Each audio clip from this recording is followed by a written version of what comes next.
Hello, everyone. My next guest is Jason Toufexis. He has more than 20 years of graphic design experience, and he specializes in professional boxing fight posters. On top of that, he is a professional boxing commentator and the host of the Gr8 Fight North Boxing Podcast. Enjoy. Jason, hello. How's it going? Samir, I'm good, man. How are you doing? Thanks. This is our first video chat podcast. I've never done this before, so it took me 25 minutes to figure this out, even more on the background. But yeah, hopefully it's going to work out. Oh, it'll all be worth it. Trust me. Okay. So as long as you're hearing me well, I think we should be fine. Okay. Oh yeah, we're good. Okay. And I'm video recording this, and I hope that it's not going to lag too much, but we'll see.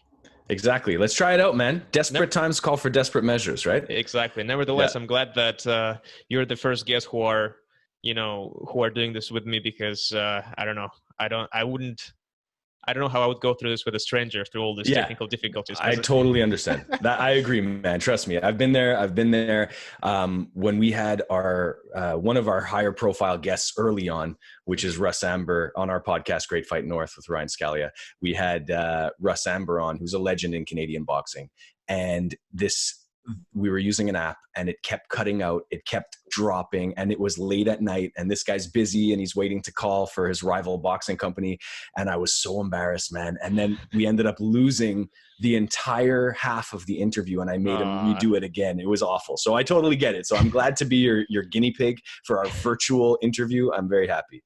Thanks. I appreciate it. Yeah. What do you think, do guests really get frustrated when this happens? Like, if I would be invited to a podcast and then a fellow interviewer would be having technical difficulties, I would be totally cool with it. I wouldn't be like, oh, look at him, freaking amateur. How dare he? I think it depends on the guest and their overall kind of mentality going into it. No, Russ was great, but he ribbed me about it a lot afterwards, saying a regular phone works every time. You had to use the app. You had to try and do it. He's old school, right? So yeah. But as you said, desperate times, and I'm not gonna go into this coronavirus too much, because I don't want to date this podcast. I want people to listen to it 10 years later and not be thinking stupid idiots, they thought coronavirus was the thing. It might be an interesting time capsule. They have no idea what's coming for them. Yeah, true. We may very well be in that situation. Exactly. So, but in any case, we have to spend some time home, and usually I do face-to-face, and it was kind of my internal rule of my podcast. I will never do these kind of things, because exactly for these reasons, and just you don't really feel your guest as much. But desperate times, so we're gonna do this, and it actually gives me a perfect excuse to basically record it this way on this medium. So I really appreciate that. You're my pleasure. My pleasure. Number Thanks, one man. on this one. Thank you. So we'll see if it's gonna work out well, and then I'll probably gonna do more. We may have no choice. I know you don't want to talk about that, but I mean, the reality is we're in lockdown mode, and we may not have a choice but to do it this way for a little while. Everybody's got to start thinking of some fresh ideas here. Really, and really, I want to make this podcast as a profile on you personally. I want to sort of use it as a product, especially describing yourself as your portfolio. And I'm doing this for all of my other guests. I want them to discuss, their career paths, their life, and then we can go into, some current events as well. Sure, man, absolutely. I'm ready for anything. Of course, and you are becoming higher and higher in terms of profile in Canada, in the world of boxing and world of boxing, and a lot of people know you around here. And I feel like people deserve to know more about Jason Toufexis. Thanks, man. I appreciate that. I don't know if they'll be excited about it, but hey, who knows? Let's go for it. I always think they will be excited about it, and Thanks, I'm confident in that. So I just wanted to sort of talk about your career path starting from scratch. I tried to do some research on you, and to my it pleases me that there's not much information on you. That means I can be the first one who actually discover your profile, sort of get there into deep. I saw your LinkedIn profile. I saw your Twitter, of course, and I'm listening to your podcast. I just listened to your latest podcast with Ryan Scalia. You guys invited the guy JC, I think that's his. This last one that we just had, it's funny, my mind completely went blank. This last week, let's see, we first had Camille after the coronavirus. came out, and you mean Camille Estefan, the promoter from Montreal? Okay, that's right. Yeah, Camille Estefan of Eye of the Tiger. He came to talk about, he had his 2 shows canceled the day before they went off. So that was definitely an interesting topic. And yes, this past week we had Jay Chaudhry, exactly. Producer Jay Chaudhry. He's a really interesting guy. He lives in Toronto, where you are now. Yeah, you texted me about him, and yes, I'm excited. I just listened to it, and I was like, wow, like he's actually preaching a lot of things that I'm preaching, which I'm learning from other guys who are preaching this, and I feel like we're sort of taking lead from the same people. So that's pretty cool. But anyway, so great job on that, and because of your podcast, I'm even more excited to sort of get in touch with Jay and maybe talk to him as well. Excellent. But in any case, let's talk about you, man. Sure. The first thing I realized, well, we've met relatively recently, right? Like a couple months ago, and first met you here in Brampton for Tyler Buxton's boxing show. And you were just super friendly to me, and we sort of reached out to each other on Twitter, and I really appreciated your friendship. Like right away, you're just such a nice guy, and Oh man, it goes both ways. Listen, I'm always eager to meet people, and the taking it beyond that to a friendship and wanting to go hang out and go to fights in Montreal, that's on you at that point. That I decided to do that. It's not everybody off of Twitter that I'm going to be hanging out with. So it's not just that I'm a nice guy. You're a great guy, man. We had a good connection. We had a lot of Absolutely. fun. And I always found it interesting that, 2 people from the complete other side of the world almost have this in common. And then you learn more and more about each other. It's fun, man. So it's been my pleasure to know you so far. I completely agree. And yes, exactly. My trip to Montreal was amazing, and we've met there as well, and saw the fights and hung out afterwards and beforehand as well. I think we watched the second Joshua Ruiz fight. Yes, that's right. That was pretty cool at the bar, and the place was amazing. What was the place again? Let's give them some promotion. For sure. That's called Coin de Métro. So corner of the metro, because it's right near the metro station. I can't remember exactly what part of town it's in. That's my hometown is Montreal, but kind of on the East End. And they show every fight. Like it's one of the only bars in Montreal, or really anywhere, that shows every single fight. So if you are in Montreal, go check out Coin de Métro. A lot of former fighters and current fighters go and watch. So you'll find kindred spirits there for sure. And I think a little later, I asked our common friend, Ryan, how old are you? And he says he's 39, and my jaw dropped because I thought you're like maybe in your late 20s or you're like early 30s or something. This was so worth it to come on this podcast just for a little pick me up. I needed that today. Yeah, man, I'm about to turn 40 in weeks. May 9th. That's crazy. I was supposed to be calling the next fights in Brampton for my birthday, which I was excited about. Of course, those are canceled right now. But so 40 coming up, man. Wow. I aspire to look as well as you are right now. And how old are you? I'm 28. Okay, so you got a ways to go, man. All right. Well, Thank you. I really appreciate that. I got a ways to go, but we're sort of looking the same age. That's why I'm not really excited about it. I have high hopes for you, my friend. All right. Thanks. I hope so. Yeah. But tell us a little bit about yourself. How did you start your path?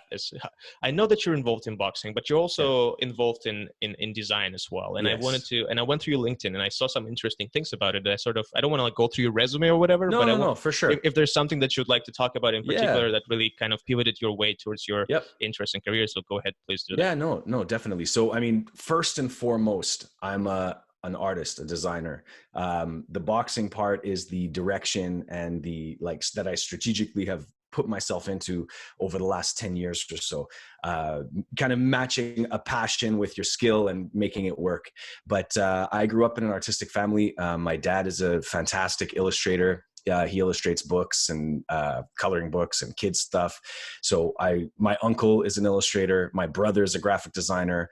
My grandfather used to do metal working for icons in the Greek Orthodox Church long, long ago. So it's kind of a family thing. They had a jewelry business. They used to make custom jewelry. So that's just how I grew up. It was always around me. So originally I thought about following science and going into med school. I don't think that would have worked out too well, to be honest, but it worked out much better that I decided to follow my skills, went to a technical school in Montreal called Dawson, great program called Illustration and Design.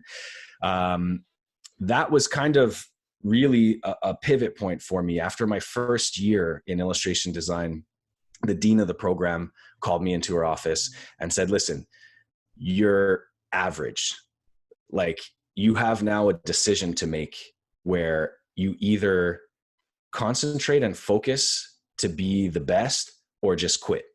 And I was in shock. And it really turned things around for me. I took a year off. I went back in, and I was so focused on just being the best artist and designer that I could be, that by the end of the program, it's a 3-year program, we had there's always a vernissage, like a show of all your projects for the public. And the poster for that was one of the final projects. So everybody has to design a poster, and then they bring in some professional graphic designers and illustrators from the workplace outside to judge them. And my poster got selected as the final poster for the 3rd year vernissage. Nice. This was a great honor. Yeah. And that really set me on my path to where I am now. It was a very windy path, but once I realized the power of poster design and the power of being able to tell a story in one image that you only look at for a split second, I was hooked. I was absolutely hooked. Now, finding work in poster design was another story. So anyways, from the time that I graduated, I ended up working in children's publishing primarily.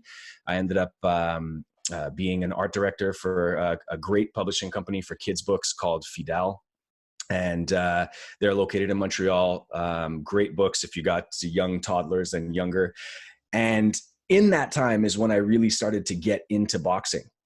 And at that point is when, You've mentioned it was a strategic move to design posters. Like, can you talk to me more about like what exactly, like, where was the strategy there? Like, so you're going to talk about boxing right now. So exactly.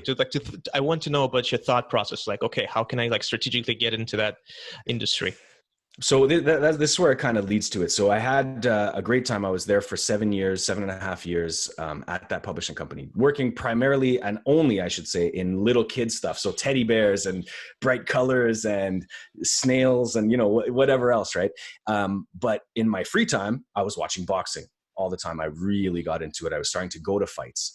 And I noticed a hole in the marketplace, which was apparel being sold at the fights was always just the ugly fight poster on a rectangle on the shirt. I wanted to support a fighter, and there was nothing at the time. There was nothing out there. This was pre-affliction and all that kind of stuff. So anyways, I started a company with my friend Alex called Red Corner Apparel, doing t-shirts. And we approached a bunch of boxers. We, sent emails to like Mikkel Kessler and Carl Froch and all these kinds of guys. And nothing so really So what did the email say once you decided to do that and email everyone? First of all, how did you find their emails? And then what exactly was the email content? Sure. So the way it always starts for me is on the design side. I feel like there's no point of approaching somebody if you can't show them a polished product that catches them and they have no choice but to say yes. So I designed shirts, just out of nowhere. It was my first time trying to do that. Designed shirts, made a mock-up where, like a model's wearing a shirt of the design. And my friend Alex really literally just tried emails like he did Carl Froch at hotmail.com. Like it was like we just would try. We had no idea. I had zero connections. I'm so glad I asked that question. Oh yeah. We had zero connections in the boxing industry. So then at the time, this was back in 2007 when we first started the idea, 2008. We would go onto the websites of different promoters. We contacted Main Events. We wanted to do a Kermit Cintron shirt. So they wrote back, and we started a little kind of back and forth. So that's how the initial content started, was really just like, hey, we're an apparel company located in Montreal that focuses only on boxing. Meanwhile, there was no company, there was no shirts, there was no printer. Like, it was just like, let's see if we could do this and figure it out. And so that's how that part started. So awesome. that was the content of the emails. Yeah. And who was your first client? So the first one that we ever ended up getting, we had printed up a bunch of sample shirts. We sent them to Main Events to try and get Kermit Cintron, who was an up and coming fighter at the time. And I went to go watch Miguel Cotto fight in New York at Madison Square Garden, and I knew that our mutual friends Doug Fisher and Steve Kim were going to be there. They're fantastic. Yeah, exactly, from Max Boxing at the time, and I was obsessed with Max Boxing. I watched it every single day while I was supposed to be working at work.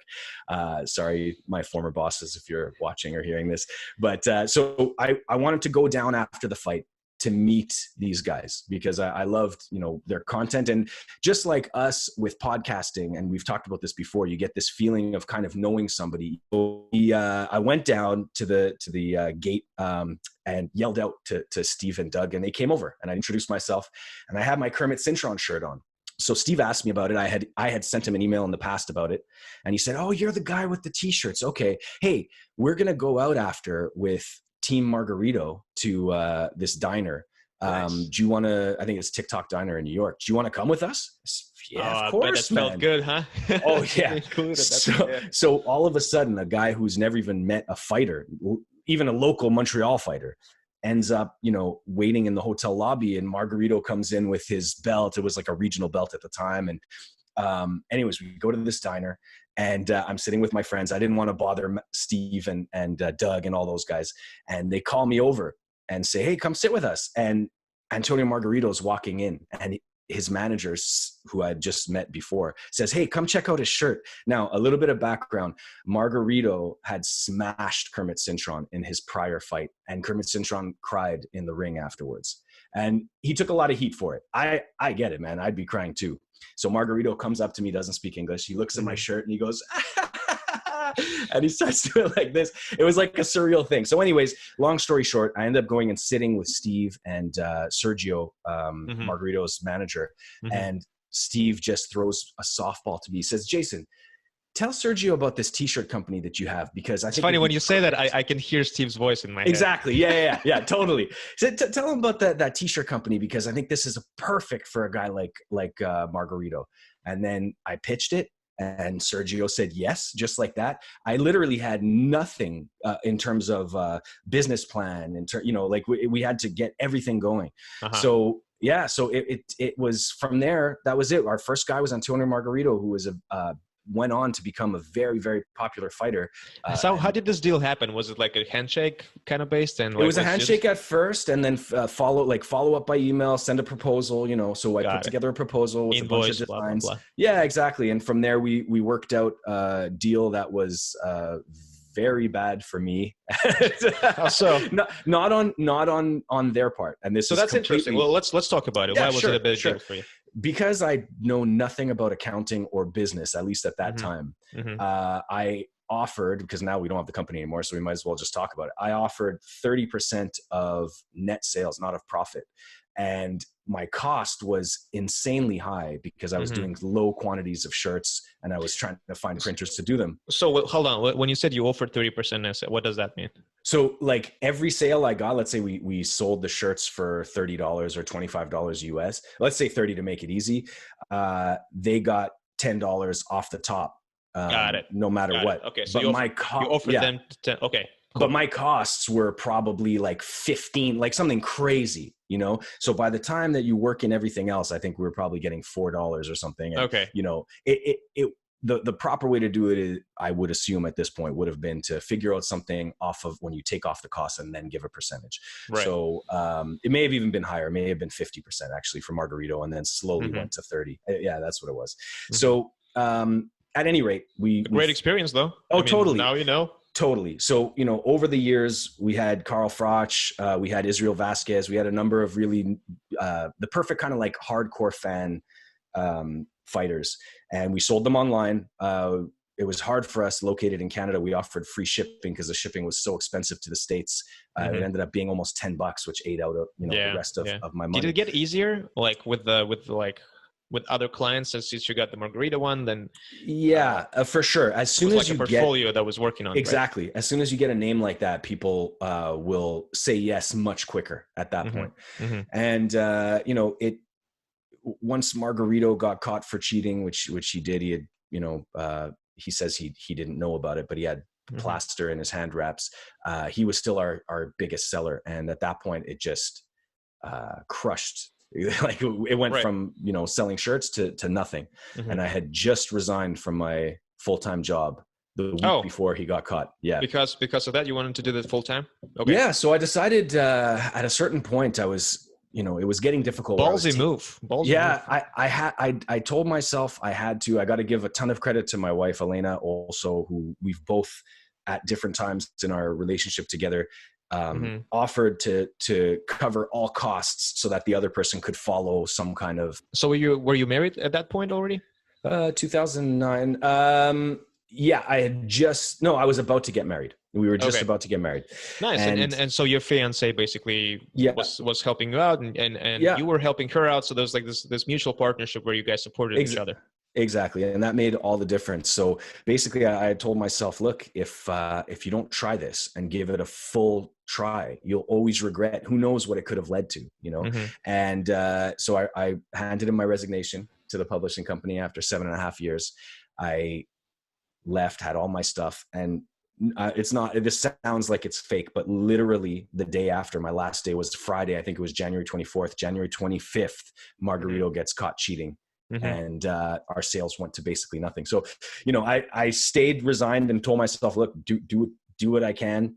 I had kind of a limit of how much money I could lose and go into debt before it gets crazy. And so I kept at it, and it led into my boxing career. So all in all, it was so worth it, even though I lost, $30,000 or who knows what, $30,000 I didn't have at the time in debt trying to make this company work. But what would you do differently right now? Let's conclude this story about the t-shirt design. Sure. Well, I mean, we talked before, Samir, about technology and how that changes things before we were recording. And really right now, I feel like with what I've learned that was 2009, 2010 when everything ended. So now it's been 10 years that I've been focused now in the world of design, marketing, and boxing. Not only have I gained so much, so many skills and so much knowledge in terms of the marketing angle, but e-com has caught up to a point where at 2008, people were still nervous about dropping credit cards online, much more so. We had just started to integrate PayPal into it. So that's one thing. And social media as a free marketing tool would have been massive. I was spending money. I had ads, physical printed ads in the Ring magazine, which cost a lot. Ads on Max Boxing, which we were trying to do, but you're unable at that time to target the way that you can now. So I think now if I were to do it again, which I'm not planning on it, I've already been there, but if I were to do it again, I would be able to take advantage of how far technology has come and how far our understanding of targeting specific demographics has come. So that I think it would definitely have played out better now if I would have tried it. That's great. All right. And so you said then you transitioned from that, and how did that transition happen? So when we approached Carl Froch, and Alex found the Carl Froch at hotmail.com, and he did find him. Yeah, he found him. We literally spoke directly to Carl Froch and his at the time his girlfriend, former girlfriend, and she wrote back. She was like his manager at the time and said, "Hey, Carl's interested in this. Let's talk about it." So anyways, we did shirts, and we went to the UK and tried to sell shirts there. It was a disaster. We didn't understand the market in the UK. People want to spend money on beer at events, not on t-shirts. So anyways. So it's simply the demand in UK is not as high for it was completely different than what North American fans wanted. They thought it was, I would have to figure out a politically correct word, but they thought it was unmanly to wear a shirt with another guy on it. With a man's face, or that's the feedback that we kept getting, which was very strange at the time.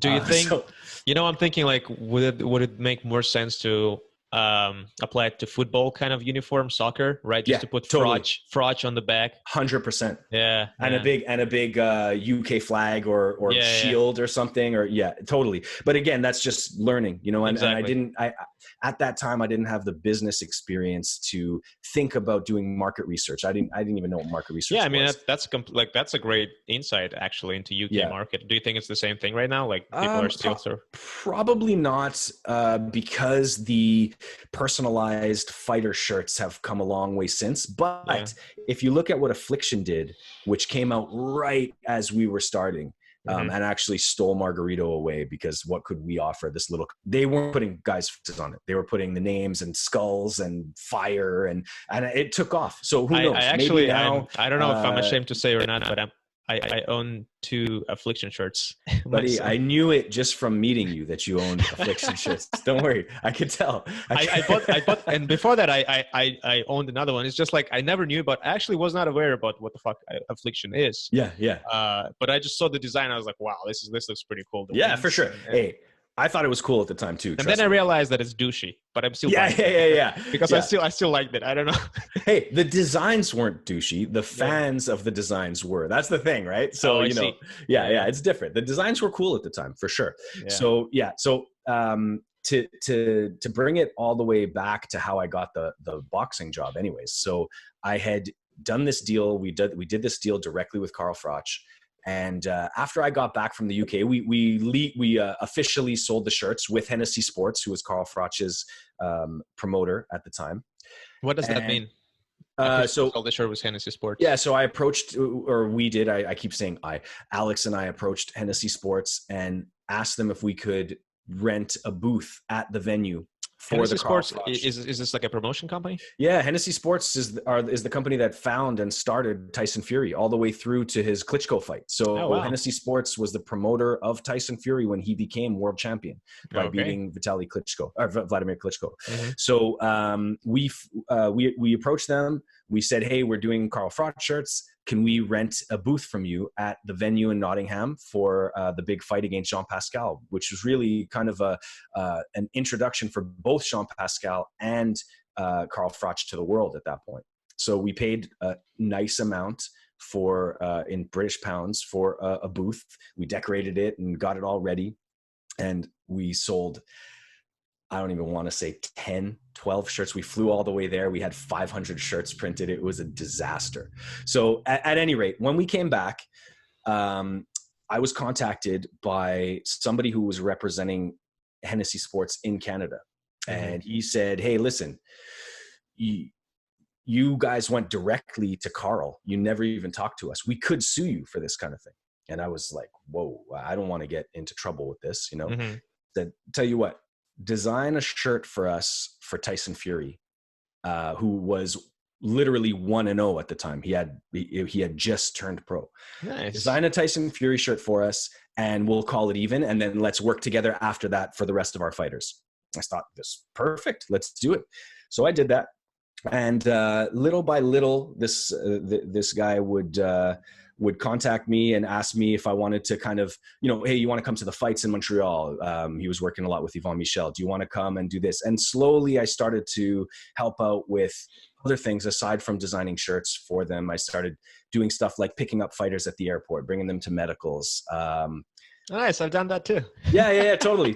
So, you know, the kind of stuff that any fan of boxing would be very happy to be a part of. And then I got to go to the fights. I got to be with the team of these young fighters, guys like Sammy Vargas and Logan McGuinness, who's not fighting anymore, but Samuel Vargas was just supposed to fight Virgil Ortiz today. So, you know, it was fun. It was amazing. And from there, I started working with Hennessy Sports much more often. That's how I got into working as a promoter or with promoters anyways, on the boxing, I guess, operations side.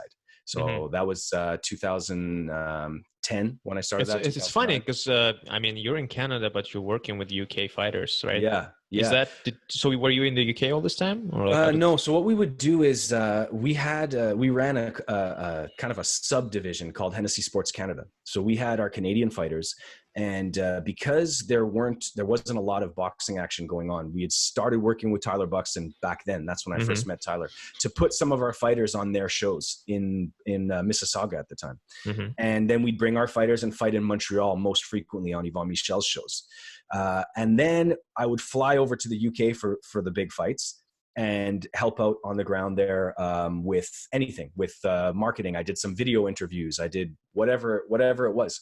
And it was a great time. That was my first time going over there, was the first fight for Tyson Fury against Derek Chisora, which was... I'm smiling because it's so funny. Like I had like very similar experiences with like flying into the fights and all of that. It's just... I know how it feels, and it feels amazing to be a part of the whole project and to be a part of the team. Unbelievable, especially absolutely. It's such a cool thing, and it's one of the best experiences that I've had. You know, it was amazing. So that's how I started doing it. And then I ended up designing posters for them. I'll tell you one last funny story about how I got into that aspect of it. At the time that I did my t-shirt company, and when Hennessy Sports approached me to do other t-shirts for Tyson Fury and stuff, I was pretending to be a big shot. And I said, sure. I'll ask my designer to do it. You know, I'll talk to my design team. So I was pretending to be like the director of this company. I support it. Okay. So anyways, then they said, hey, do you think you could ask your designer to design a poster for our friends in Ireland called Brian Peter Promotions, which had guys like Andy Lee and Katie Taylor. So anyways, at that point, I'm like, my dream is to design boxing posters. My dream since I started liking boxing was to design boxing posters.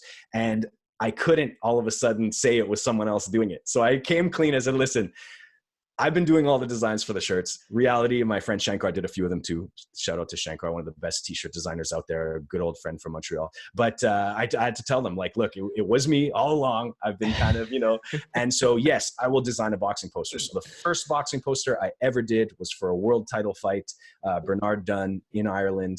And that was it. I was hooked. And from there, that's how this took off. That was 2009. And let me tell you, your posters are amazing. You know, I looked through all of them. I started actually like paying attention to the posters locally here for the Brendan Cook fight and, Sudi Chapria that you did also as well. And then I looked more and more into your work. And then I went to Montreal and I saw your posters there for Arslanbek and Lemieux. And so it's just, they're just so organic, and what I like about them, they're really... They're sort of like, they're like movie posters rather than boxing posters, and that's what I like about it. Because usually when you see boxing posters and you see that there's not a lot of effort put in there, you can sort of see how like one thing is cropped on another thing, and you see that there's no like kind of this dynamics of shading and color. It's just a formula, the fastest formula to get it out, and it's unfortunate. So giving that, can you talk to me about your process of creating a poster? Where do you start from? Where do you draw your inspiration for a particular fighter or a fight, or in general, like how do you start the process? Yeah. So for me, and we kind of touched on it earlier, the art of a good poster comes down to the art of storytelling. And the first thing I like to think about when it comes to the overall theme and feel or vibe of the poster is, what is the story about this one? Is it about the main event fighter? Is it about the opponent has nothing to do with it? Is it about where he's from? Is he coming back from a tough fight? Is he on his ascent to the top? What's his personality like? Stuff like that. So that's the first thing in kind of the storytelling process. The most integral part, and this will be kind of good advice for any promoters out there hoping to have good posters, whether it's done by me or anybody else, is having the right photography. Without the right photography, there's only so much a poster designer can do. That's true. So having proper photos taken, as opposed to sending me tiny Facebook profile pictures of guys, that their girlfriend shot while they were out at a bar. It doesn't work. If you want to tell a proper story, you got to have the right photography too. So that's the key part. So once I have a kind of overall idea of how I want the poster to go, this is all in my head at this point still. I look at the photos, what's available to me. and then I could start visualizing how I see it coming together. And in art school, we're taught to do all of your visualization on paper and sketch and sketch and sketch.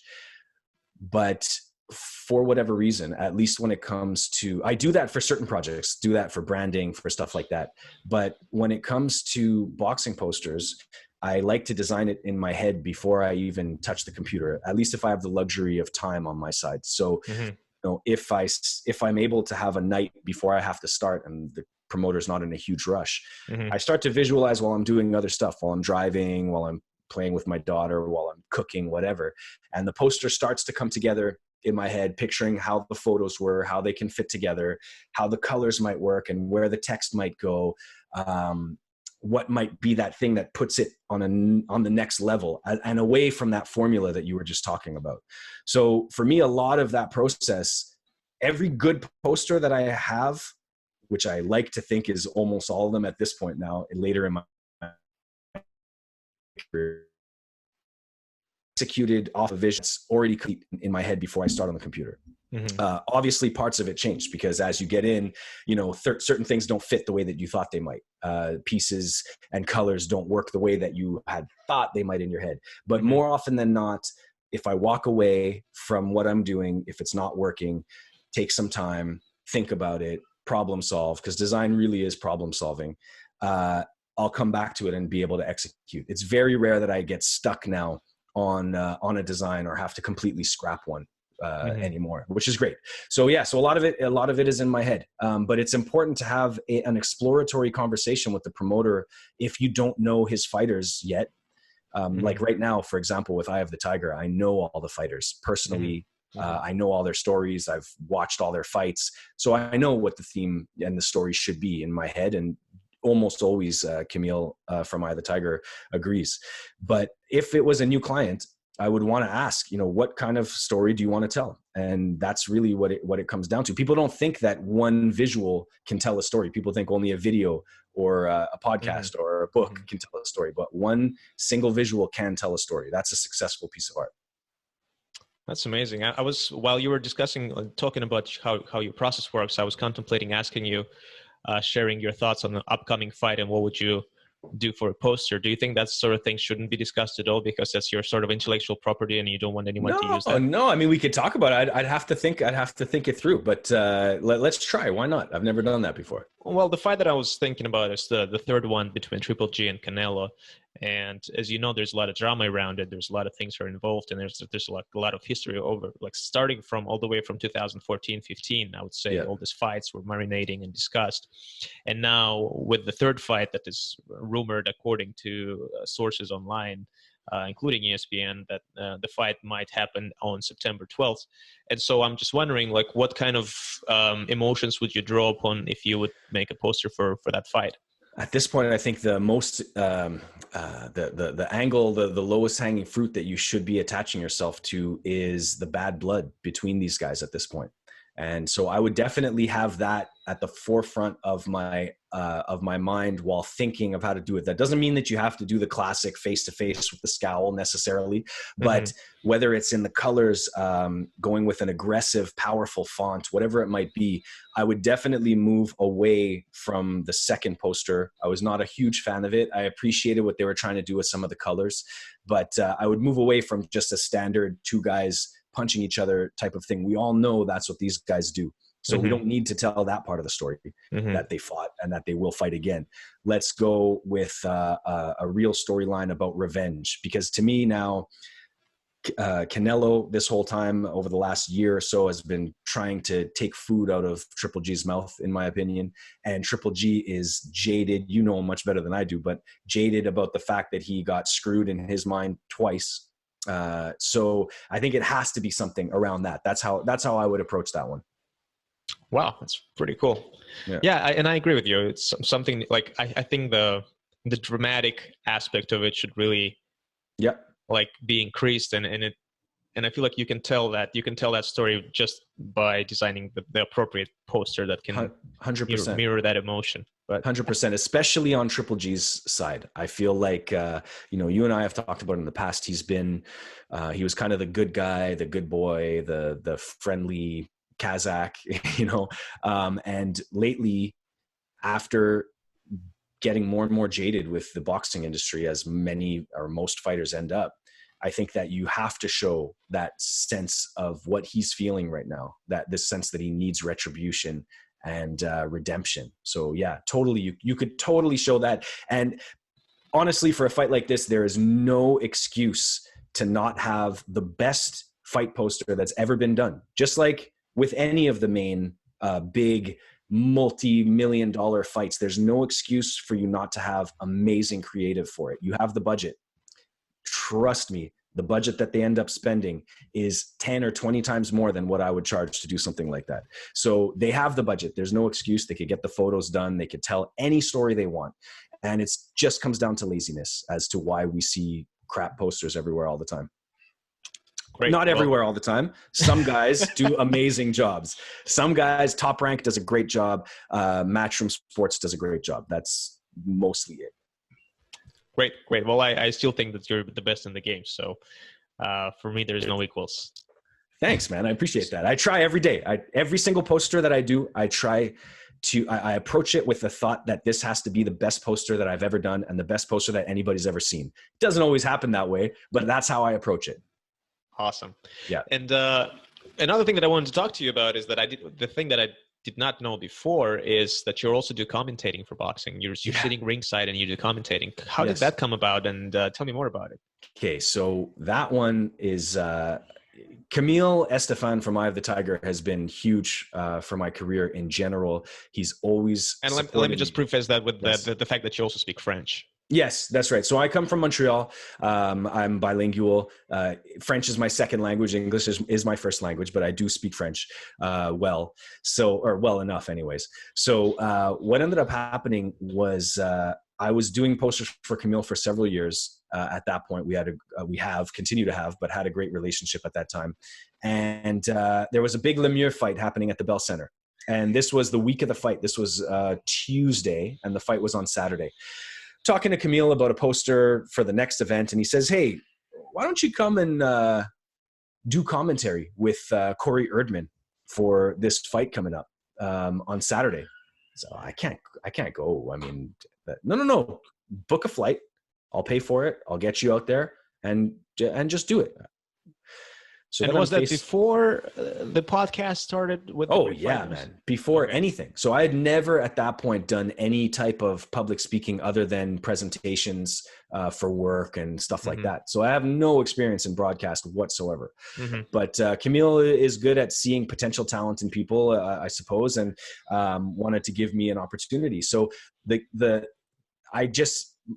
my kind of thought and my mantra for the last few years, because I feel like I've missed out on opportunities in my life on other things, is don't say no. Just say yes. Even if you're afraid, say yes. Obviously within reason. I agree. Absolutely. 100%. Yeah. So, I was terrified, but I know, because I've done this for every job I've ever had, I always feel inadequate going in. If you put in the work, you can do it. And if you don't, you at least tried. So, or if you don't succeed, I should say. So the minute that he said it, and the minute that I called Elena and said, "Hey, Camille wants to fly me out," I'm going to say yes. Just say yes, 100%. You mean your wife?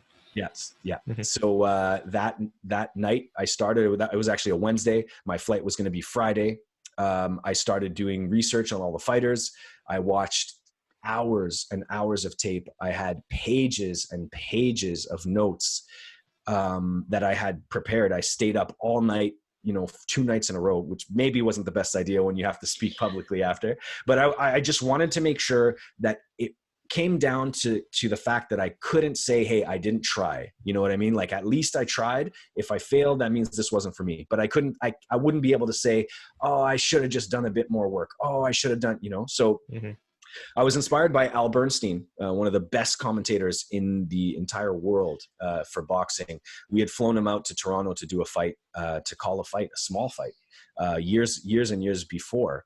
And I saw him sitting there. This is one of the most high-profile boxing commentators in the sport.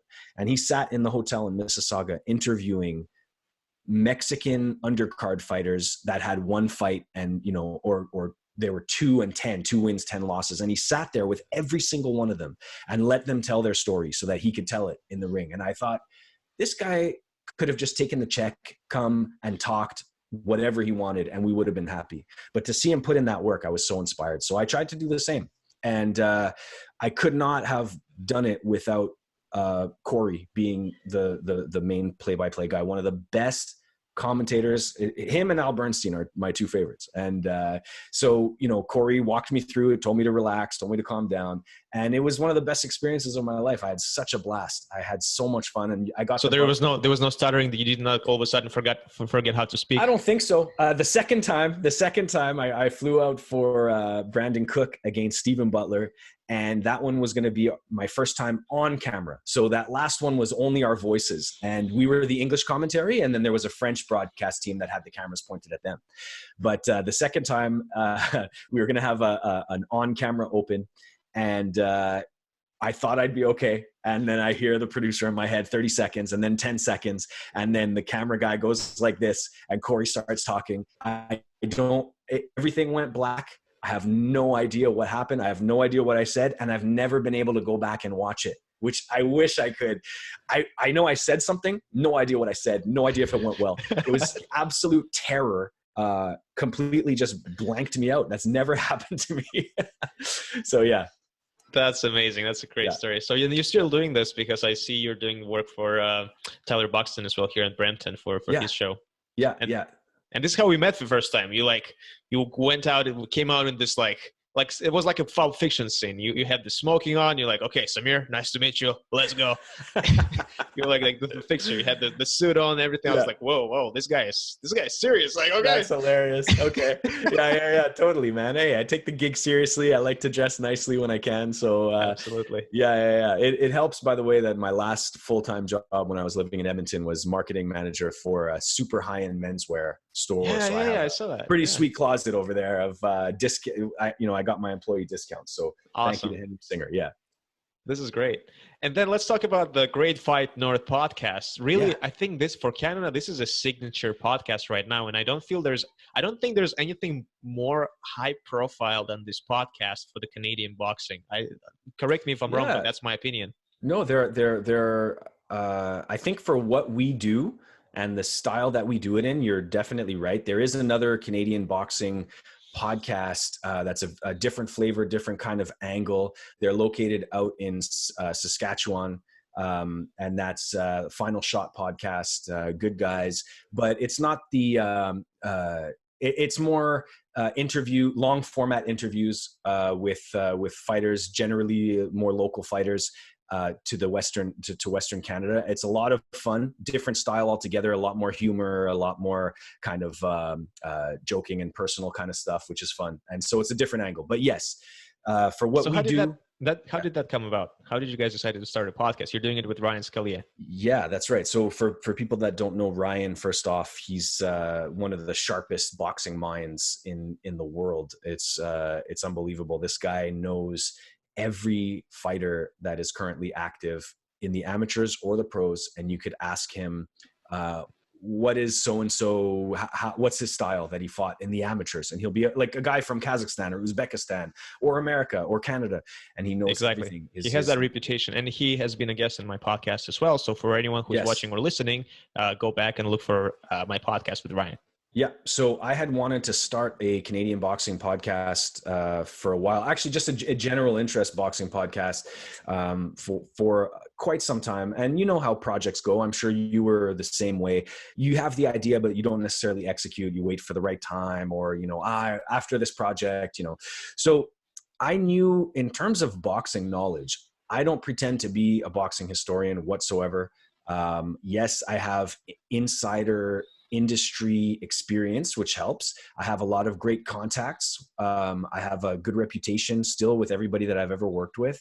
So I knew I'd be able to get fighters, and I knew I'd be able to, since I did the broadcasting for the commentating, I knew I'd be able to talk and host something. I assumed anyways, but I really wanted to find a partner that was a legit boxing mind that, I could lean on for. Give you that street cred. Exactly. And Ryan has that in spades. You know, boxing writers in the US, Steve Kim from ESPN does research through Ryan for some of his articles, you know? So anyways, we met up at the Canadian Nationals, which are being held in Edmonton. Ryan lives in Calgary. It's about a 3-hour drive. He came up, we met up, we had a lot of fun. We started talking about this idea, and it kind of, you know, slowed down, didn't happen. And then it was coming towards the end of the year in 2018. And I said, you know what, man, let's do it starting January. Let's just try. And the only thing I ask is that we do 26 straight episodes, no matter what, even if we have 0 Why listeners. 26? I wanted to do 6 months. I didn't believe Okay, so 1 a week. Yeah, 1 a week. 1 a week consistently, no matter what.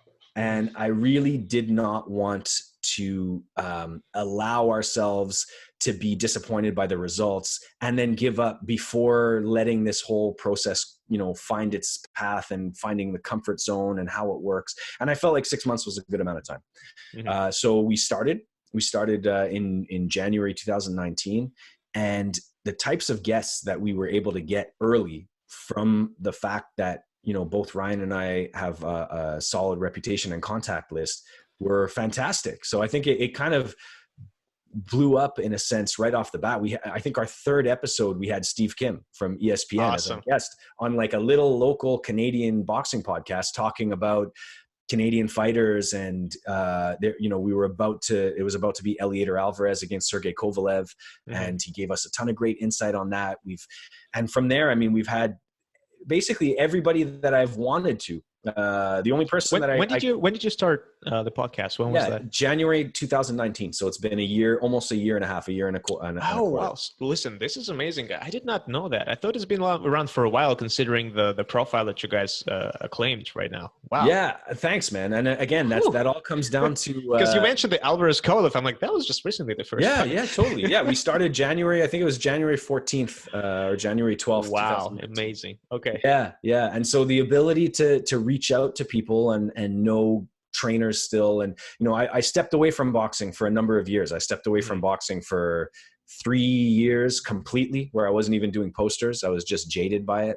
Mm-hmm. And I was worried that trying to get back into that world, that maybe people wouldn't remember me or wouldn't want to talk or whatever. But that wasn't the case. And I've since rekindled some great friendships. So it's been amazing. You know, and this is a great story, and I'm actually very impressed right now that it's been around for a little bit more than a year, but it seems like it's been around for a while, considering like the profile it is. Which brings me to this point where, and I think Tyler was talking about this, and Stevie Bailey as well, there's not a lot of media covering sports in Canada. Yeah. And which is kind of a good thing for guys like you and Ryan, who does the podcast, but it's also kind of a bad thing because it doesn't give as much exposure as, you know, as the supply provides. So what do you think about that? Like, how can we change that, and what's happening? Is there's a potential for interest to increase? Yeah, I mean, it's a really interesting to look at Canada across the whole country and how it works in terms of boxing support from the media. And, you know, you look at where boxing has found the most success traditionally in Canada since the beginning has been Montreal. I mean, we've had super high profile fights, Sugar Ray Leonard fighting there, you know, all the way down through a glory age in the kind of late 90s, early 2000s with Boutte and Pascal and sold out Bell Centers. And the media has always been supporting boxing in Quebec from the get-go. And you see, you know, you could say, is it a chicken and the egg kind of thing? Like, well, it's because there were the big fights there early that the media got behind it. I don't really know if that's rings so true, to be honest. I think that the media support, the Quebec culture, really kind of took boxing under its wing right away. It took an interest in boxing from the beginning and continued. It never stopped. There was always a print coverage in newspapers about boxing. in Quebec, and the rest of the I rest do of the see, country, yes, I do see some publications in French, and they actually like talk yes, seriously about boxing there. yeah, And I was like, yeah, wow, okay, so yeah. there's some, not in And I mean, English you though. look at it even now. Obviously, it blew up in the late '90s, and then you'd have huge media coverage all the time, and they had all the high-profile fights. And it kind of becomes this cycle where if you have the media coverage there, the big fights will come. And it's if you don't, then you get smaller fights, and the media is not as interested. So you got to start somewhere. You got to start telling the stories of boxers. And unfortunately, for whatever reason, Ontario has never really been all that excited about the sport of boxing from a media perspective. Now, they also have huge market teams like the Toronto Raptors, you know, and of course the Maple Leafs. So they have some of the major sports that's kind of holding boxing back. But I think a lot of it comes down to the editors in the sports departments just not liking boxing straight up. And I mean, we've seen that many times. So yeah, there's a huge market for boxing clearly worldwide. There's Sportsnet rather, and which is owned by Rogers. So those are the main ones in Canada, and TSN is the ESPN affiliate for Canada. So same kind of branding, same kind of product. Okay, so then we can see then if TSN is affiliate for ESPN, there is a possibility that they can sort of influence from the headquarters in the United States to do some boxing coverage. That's what ended up happening. Myself and several other people on Twitter were very vocal about TSN. I had insider knowledge about what TSN was doing with the rights to boxing because their parent company, Bell Media, owned the rights to all Showtime boxing and all ESPN boxing. And they blocked those rights from going to a smaller broadcaster that was wanting to put boxing on as a huge focus. And I was working with that broadcaster. It was a premium channel.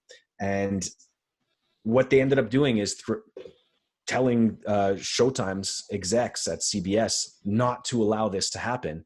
Yet they weren't showing the content either. So they were more interested in burying the content to not have a competitor than they were in letting fans see boxing. So I wanted boxing fans in Canada to know that and to understand why can't we watch Showtime fights? Why can't that broadcaster that I was working with, how come they can't show Showtime fights anymore? Well, there's a reason. It's not about the fact that they didn't want to. It's that they're being blocked at a very high level from doing it. So I was very vocal about it. I approached a writer from the Toronto Star who did a story about it, Morgan Campbell. Bell didn't comment, but he did a story in the newspaper about it, which I think went a long way for us in changing the mind of TSN. Every time there was a fight that wasn't on TSN, I would tweet out to ESPN saying, hey, how come your affiliate in Canada hates boxing? How come they don't like to support it? You know, every single time. I'm not trying to take credit for this. It was I don't know if it was a shift up high, but all I know is that myself and others at that time hammered TSN every single time until they started to listen, or until ESPN put the pressure on them, or until they realized the error of their ways and the fact that they could be getting a lot more content. Instead of having curling on TSN 1, 2, 3, 4, and 5, you could do curling on 4 of those channels, the same curling, by the way, and maybe throw on TSN 4, let us have a fight. You already own the rights. Let us have the fight.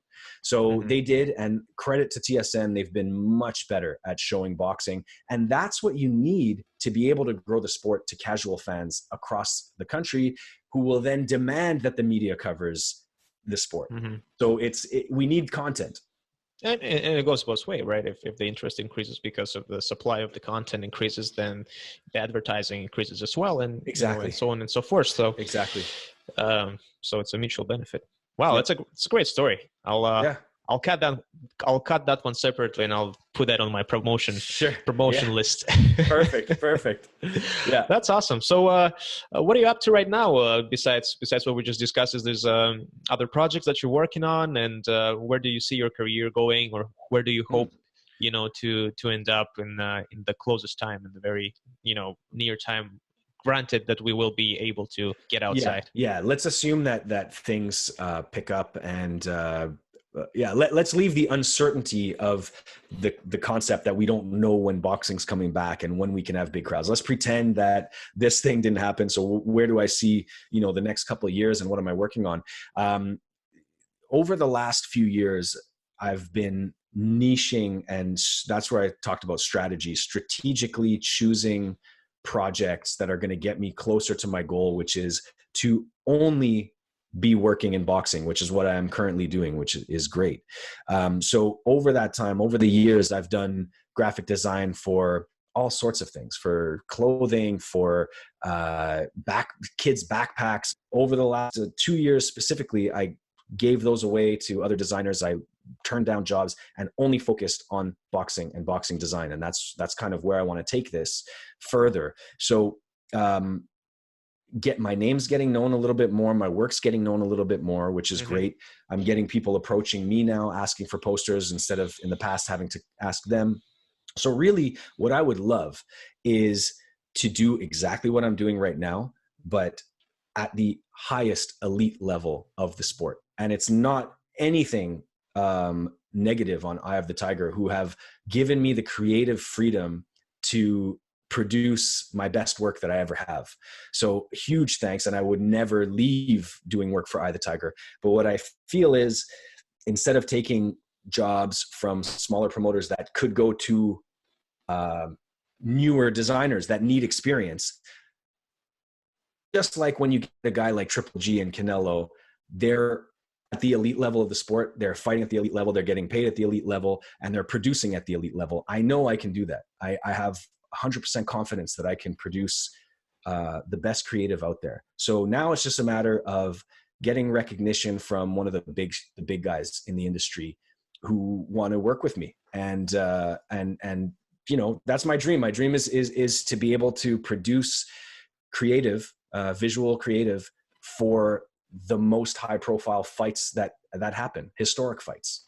So that's where I want to go. And that's the path that I've been going on. All the other stuff, I'd love to continue doing broadcast commentary.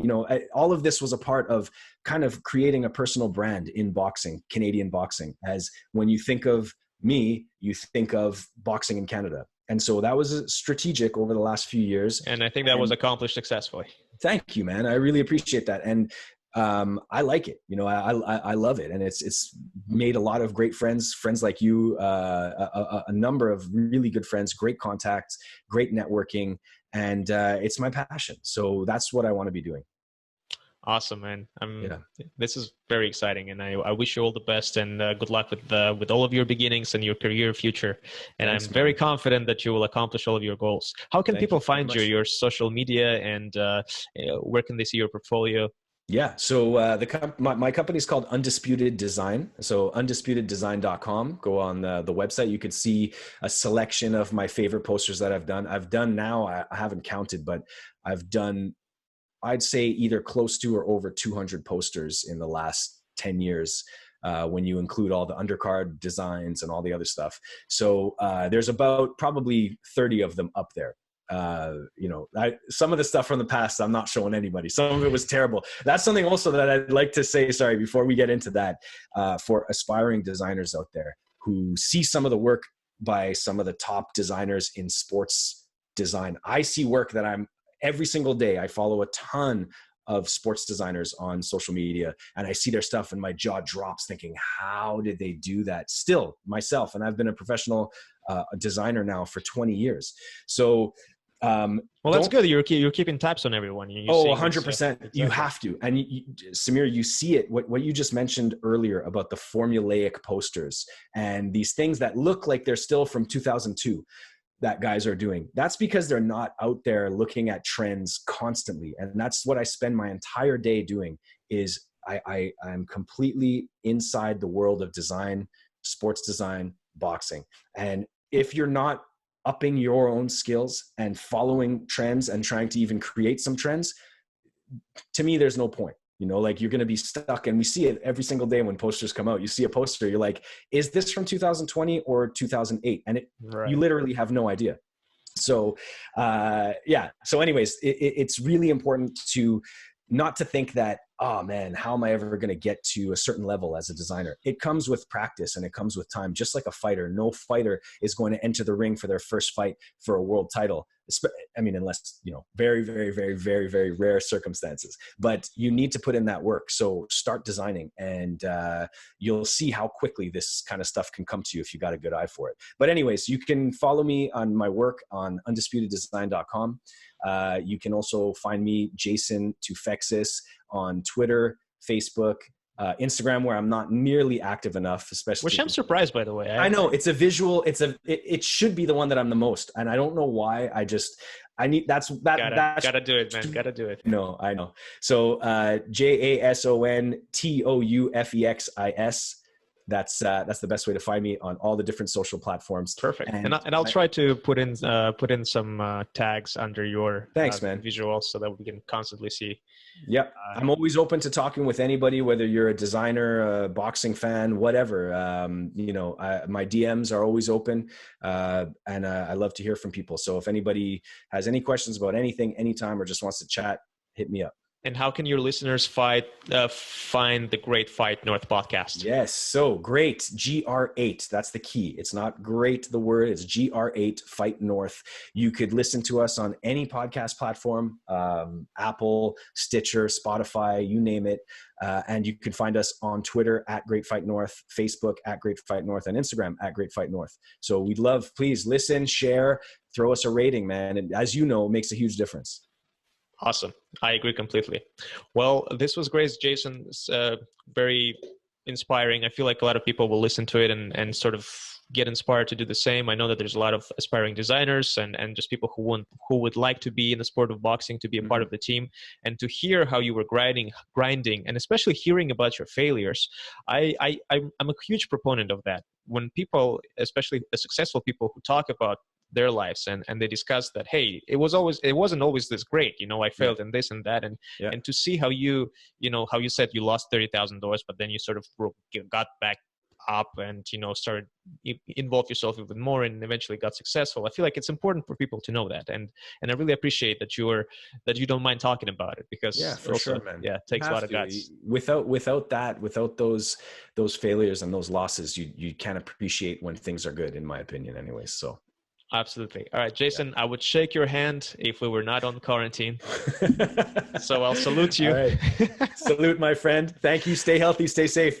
Thanks. I'll try to make sure that this podcast will be saved on my computer, because I don't know. This is my first time. I hope I'm not going to screw this up. Fingers crossed, buddy. Fingers crossed. All right. Azizi podcast, everyone. Jason Toufexis was my guest. You can follow me on Twitter, Instagram as well. I'm going to put my information below. And don't forget to subscribe on YouTube, iTunes, Spotify, Stitcher, and all the podcast platforms. Thank you so much, everyone. Goodbye.